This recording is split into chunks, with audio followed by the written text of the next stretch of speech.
everyone, welcome to another RouterGods video. My name is Humphrey Cheung, and I'm going to clear up something that's very confusing for a lot of new students, new studiers of Cisco trying to get their CCNA, and even people who have their CCNP, and that is looking at the show IP EIGRP topology command and understanding what all those big numbers mean. So there are big numbers flying all around, and it's like, okay, what do they all mean? So we've got our two routers here. Everything is already set up. We have a basic EIGRP configuration, and I'm going to show it to you. I'm going to show you R1 here. Simply show run, and it's the simplest EIGRP configuration you can basically do. Well, okay, maybe not that simple. I still have my neighbor statement set, and also the neighbor statement on R2 is set pointing towards R1. So simply using a wildcard network mask and a no auto summary. So, that's EIGRP is running. And if I do a show IP route, you can see I've got routes everywhere. Okay, maybe I should take out that static route. So just do a quick configuration here, configuration change. Okay, we're going to kill this static route. Going to select it.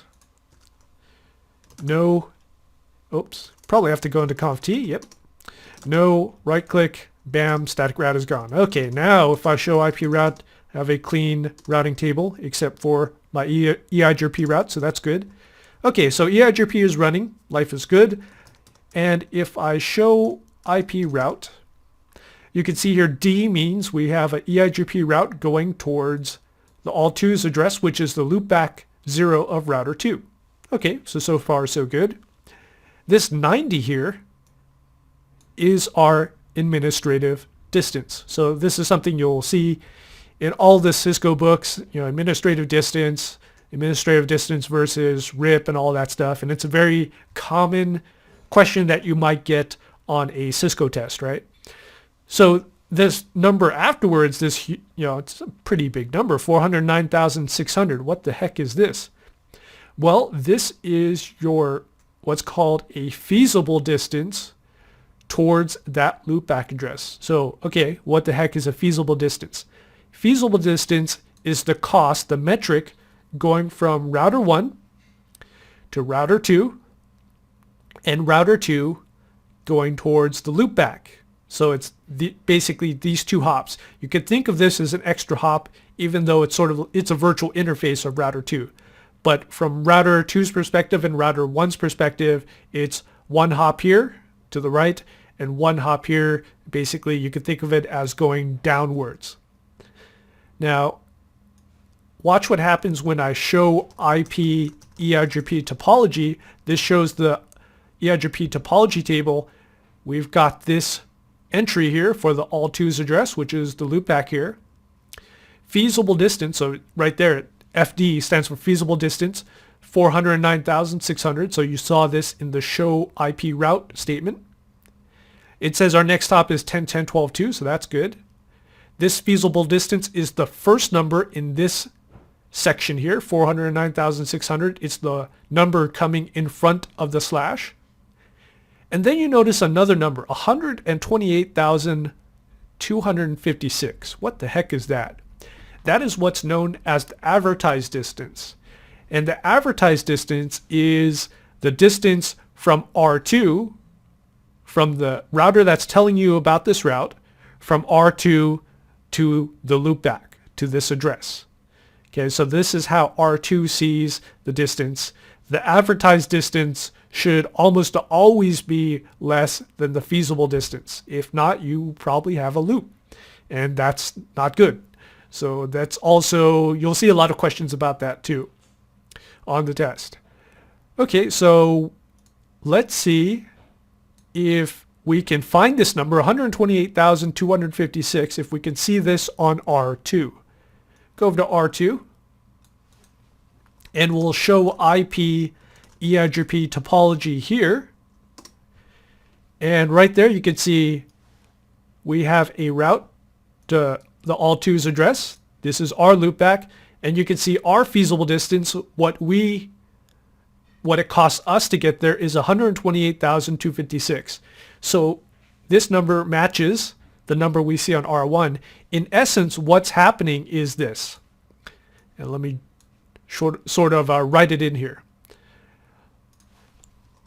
R2 says, hey, I've got a route to 2222 and it costs me 128,256. Okay? R1 accepts it and R1 goes, great. Great. Great. It costs you 128,256. It costs me, and let's see how much it costs router 1 to get to R2. So ignoring loopback 0, let's see how much it costs us to get on this link, and then if we add these two numbers, it should add up to this wonderful 409,000 blah blah blah. Okay, so let's, oh well, it's right here.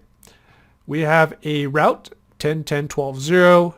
We have, let's see, connected feasible distance is 281,600. So it costs me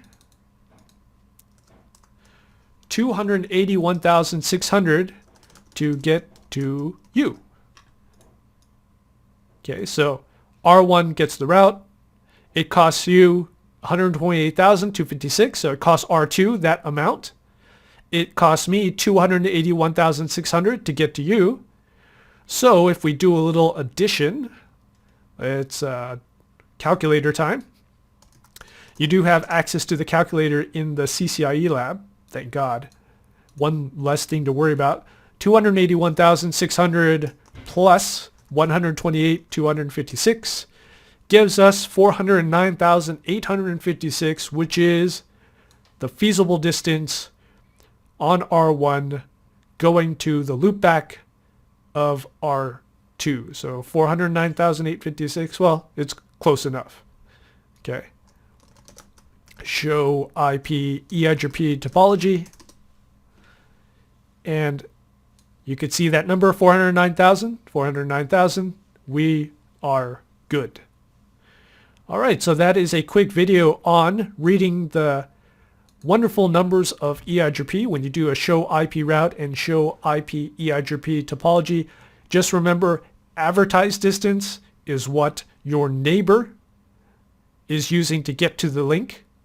Feasible distance is the total distance. So the total metric going from you, from R1 to R2, R2 to the link. It's all that added together. All right, thanks for watching.